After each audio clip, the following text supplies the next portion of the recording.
Well, it's an historic day in South Australian sport tomorrow with the last ever football match at West Lakes. From Football Park to Aami Stadium, it's been a remarkable journey, and Vicky Schwartz has this tribute. What began as a dream for South Australian football to have a home of its own became reality on October 31, 1972, when the first sod was turned on the swamplands of West Lakes. Construction was still underway when, on May 4, 1974, the ball was bounced to begin the first game between North Adelaide and Central District. Good crowd in attendance to see the very first game played at Football Park. Barry Robran in full flight, having just won his third Magarey medal. 2 years later, the highest official crowd of almost 67,000 crammed into and onto the ground for the 1976 grand final between Sturt and Port. Some say it was closer to 80,000. Fans dangling precariously from anywhere to see the Double Blues, led by Rick Davies, cause one of the great upsets. Lack of crowds were the issue when Kerry Packer's World Series cricket came to town, but in winter, one man dominated.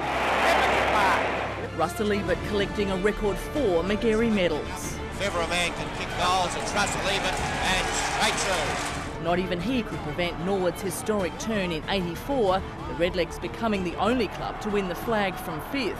The Magpies responded by claiming 9 flags in 12 years in the 90s.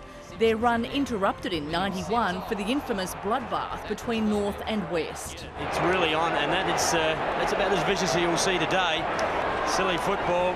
While the new century belonged to Centrals, the Doggies winning a record 8 premierships in a decade. Then there are the players who made their mark, the Football Park villains. I saw that. I know who the player is.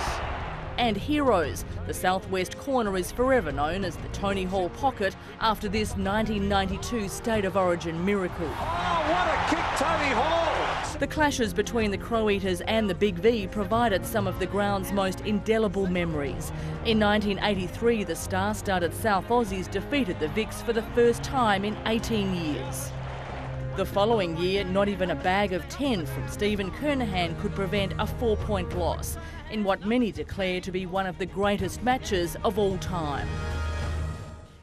Football Park became Aami Stadium in 2002. By then, we'd seen the lights go up and then go out during an Escort Cup final.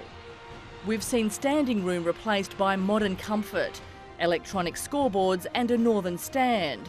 But when the home of football shuts its gates for good, we'll still have 40 years of memories. Vicky Schwartz, 9 News.